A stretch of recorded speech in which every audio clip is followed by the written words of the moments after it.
Yeah, hello. My name is John Morris. I'm a candidate for the presidential election in the New South Wales Teachers Federation. This is a bit of an update. Last time I talked about salaries, workload, respect. I'm going to do that in reverse order. I'm going to start with respect. And I think material's out now from both candidates. You'll find it. It's on the internet. It's been delivered to associations, mailed out to schools.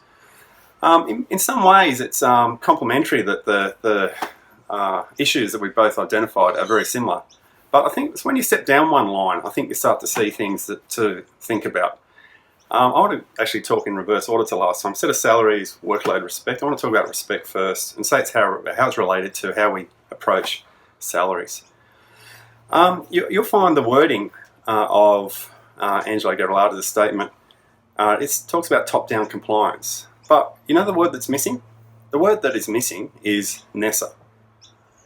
New South Wales Education Standards, and this is the word to really pick up on, authority.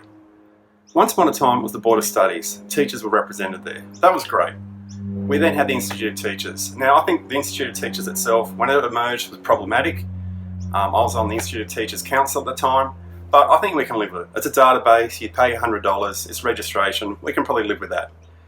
It was when we had the compliance regime come in to the authority, the last word of NESA, authority, and think about that word. That's what it's about. That's the top-down approach, that's the top-down compliance. You can't talk about top-down compliance and not talk about the NESA regime, and I'm willing to use that word there, regime. It's caused hysteria across the state. I know at my school, we had practice audits for upcoming audits. Craziness. I just talked to Liverpool Association the other day, and the piles of paperwork that now exist. Teachers handing in this much, head teachers were this much, deputies were this much.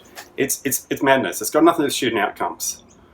Whether or not you've taught something, you can tell by whether a wind chime has been made by support kids in a support class, not by whether the pieces of paper are being ticked off. Teachers now getting harassed over whether the paperwork's correct, not whether they've correctly taught students.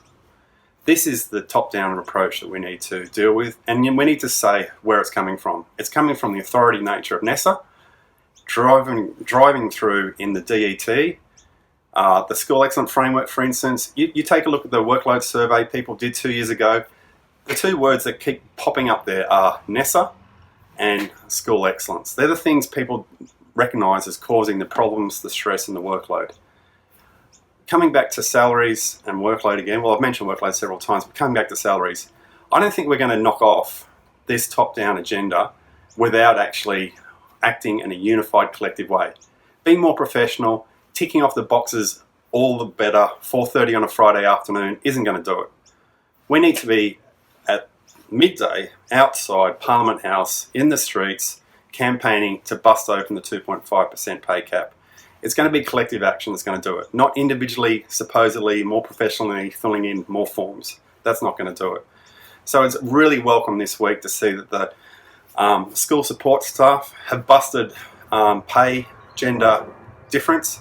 They got an 11% increase on top of the 2.5% salary cap through running a wages case. I think the differential for them still needs to be made up. There's a long way to go. We all know their salaries are incomplete, but for us, it's going to take more than that. I don't think a legal case will do it. I think for us, it will matter that we're actually together, united, outside, on the streets. It's a weakened Liberal government. They're rolling over to the upper house at the moment. I think now is our time to take collective action.